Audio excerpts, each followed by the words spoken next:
Assalamualaikum teman-teman, perkenalkan nama saya Ayu Lestari Purnamasari, nomor pokok mahasiswa 0319041157. Saya dari program studi PGSD kelas D1. Baiklah, di sini saya akan menjelaskan tentang resume saya, yaitu inovasi pembelajaran. Dalam inovasi pembelajaran ada 12 komponen dalam inovasi pembelajaran. Baiklah, yang pertama saya akan menjelaskan tentang konsep perubahan sosial. Dalam perubahan sosial, ada perubahan yang terjadi sebagai sesuatu atau suatu variasi dari cara hidup yang telah diterima karena adanya perubahan kondisi geografi, kebudayaan material, komposisi penduduk, dan adanya ideologi maupun adanya difusi atau penemuan-penemuan baru dalam masyarakat. Yang kedua, di sini saya akan menjelaskan tentang konsep dasar inovasi terbagi tiga, yaitu discovery, investasi, dan inovasi. Inovasi berasal dari kata Latin innovation, yang berarti pembaruan atau perubahan. Kata kerja innovo yang artinya memperbaharui dan mengubah. Inovasi adalah suatu perubahan yang baru yang menuju ke arah perbaikan yang lain atau berbeda dari yang ada sebelumnya, yang dilakukan dengan sengaja dan berencana atau tidak secara kebetulan. Di dalam discovery atau invention dan innovation dapat diartikan dalam bahasa Indonesia, yaitu penemuan. Maksudnya, ketiga kata tersebut mengandung arti ditemukan sesuatu yang baru. Dalam discovery adalah suatu penemuan sesuatu yang sebenarnya benda atau hal yang ditemukan itu sudah ada, tetapi belum diketahui orang, misalnya penemuan benua Amerika. Sebenarnya benua Amerika itu sudah lama ada, tetapi baru ditemukan oleh Columbus pada tahun 1492. Maka dikatakan Columbus menemukan benua Amerika, artinya orang Eropa yang pertama menjumpai benua Amerika. Yang kedua, di sini invensi. Invensi adalah suatu penemuan sesuatu yang benar-benar baru, artinya hasil kreasi manusia. Benda atau hal yang ditemui itu benar-benar sebelumnya belum ada, kemudian diadakan dengan hasil kreasi baru. Yang ketiga itu inovasi. Inovasi adalah suatu ide, barang, kejadian, atau metode yang dirasakan atau diamati sebagai suatu hal yang baru bagi seseorang atau sekelompok orang, baik itu berupa hasil invention maupun discovery. Inovasi diadakan untuk mencapai tujuan tertentu atau untuk memecahkan suatu masalah tertentu. Baiklah, di sini saya akan menjelaskan yang ketiga, yaitu konsep modernisasi dan karakteristik individu modern. Istilah modern mempunyai berbagai macam arti dan juga mengandung sebagai macam tambahan arti. Pada umumnya, kata modern digunakan untuk menunjukkan terjadinya perubahan ke arah yang lebih baik, yang lebih maju, yang lebih menyenangkan, lebih meningkatkan kesejahteraan hidup. Modernisasi adalah proses perubahan sosial dari masyarakat tradisional ke masyarakat yang lebih maju. Di antara tanda-tanda masyarakat yang lebih maju yang sudah maju itu adalah bidang ekonomi yang telah makmur, bidang politik sudah stabil, dan terpenuhi pelayanan kebutuhan pendidikan dan kesehatan.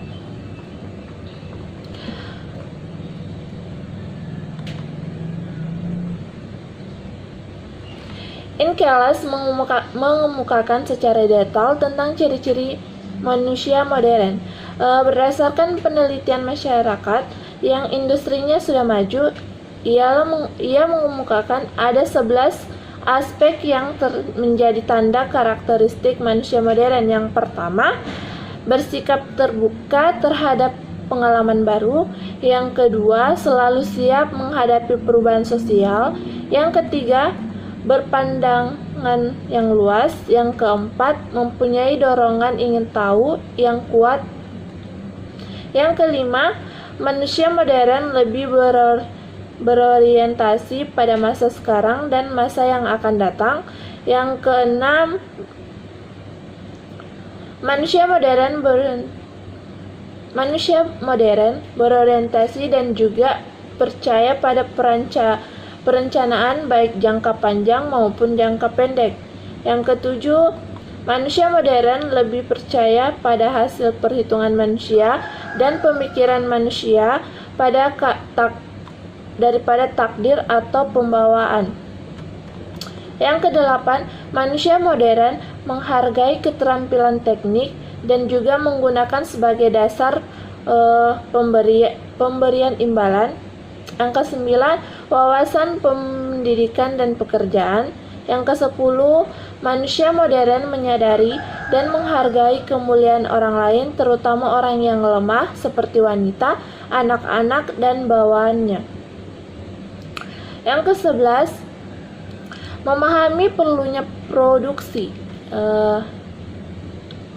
Maksudnya di sini memahami perlunya produksi. Manusia modern dalam mengambil keputusan akan mempertimbangkan juga sejauh mana dampak terhadap hasil produksi dari suatu industri. Yang keempat, di sini saya akan menjelaskan karakteristik inovasi. Menurut Roger, 1983 mengemukakan ada 5 karakteristik inovasi. Yang pertama, keunggulan relatif. Yang kedua, kesesuaian. Yang ketiga, kerumitan. Yang keempat, kemampuan diuji cobakan. Yang kelima, kemampuan diamati. Baiklah, sini saya akan menjelaskan sedikit keunggulan relatif, yaitu sejauh mana inovasi dianggap menguntungkan bagi penerima. Yang kedua, kesesuaian. Kesesuaian yaitu tingkat kesesuaian yang dengan nilai pengalaman lalu dan kebutuhan dan penerima. Yang ketiga, kompleksitas. Kompleksitas yaitu tingkat kesukaran untuk memahami dan menggunakan inovasi bagi penerima. Yang keempat, trabilitas, kemampuan uji coba, yaitu dapat dicoba atau tidaknya suatu inovasi oleh penerima. Yang kelima, observasibilitas atau kemampuan yang diamati, yaitu mudah diamati atau tidaknya suatu hasil inovasi oleh penerima. Baiklah, yang kelima saya akan menjelaskan konsep dasar inovasi pengajaran. Inovasi pembelajaran dapat dimaknai sebagai suatu upaya baru dalam proses pembelajaran dengan menggunakan berbagai metode, pendekatan, sarana, dan suasana yang mendukung tercapainya tujuan pembelajaran. Belajar merupakan proses interaksi terhadap semua situasi yang ada di sekitar individu. Yang keenam, saya akan menjelaskan tentang proses inovasi pendidikan atau difusi inovasi. Difusi ialah proses komunikasi inovasi antara warga masyarakat dengan menggunakan saluran tertentu dan dalam waktu tertentu.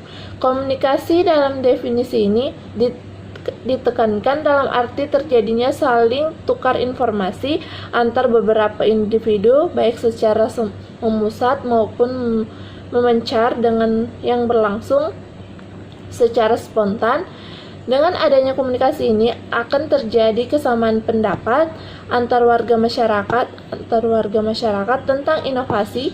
Jadi difusi dapat merupakan salah satu ide atau tipe komunikasi, yakni komunikasi yang mempunyai ciri pokok, pesan yang dikomunikasikan dalam hal yang baru. Yang ketujuh, saya akan menjelaskan tentang proses keputusan inovasi. Proses keputusan inovasi ialah proses yang dilalui, yang dialami oleh individu atau pengambilan keputusan yang lain, mulai dari pertama tahu adanya inovasi, kemudian dilanjutkan dengan keputusan setuju terhadap inovasi, penetapan keputusan menerima atau menolak inovasi, terus implementasi inovasi, dan konfirmasi terhadap keputusan inovasi yang telah diambilnya. Menurut Roger, proses keputusan inovasi terdiri dari 5 tahap, yaitu yang pertama, pengetahuan, yang kedua, tahap bujukan, yang ketiga, tahap keputusan, yang keempat, tahap implementasi, dan yang kelima, tahap konfirmasi. Yang kedelapan, saya akan menjelaskan tentang strategi pengembangan inovasi pengajaran. Salah satu faktor yang diikuti menentukan efektivitas pelaksanaan program perubahan sosial adalah ketetapan penggunaan strategis. Tetapi memiliki strategi yang tepat bukan pekerjaan yang mudah. Ada 4 strategi perubahan sosial. Yang pertama, strategi fasilitatif.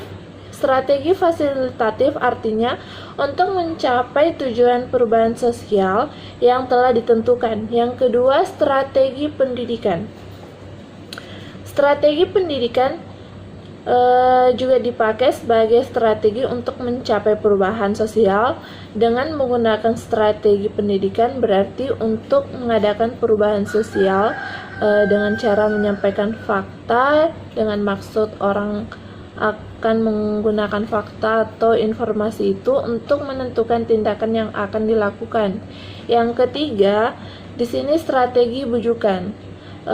Strategi bujukan ini artinya untuk mencapai tujuan perubahan sosial dengan cara membujuk atau merayu agar sasaran perubahan atau klien mau mengikuti perubahan sosial yang telah direncanakan.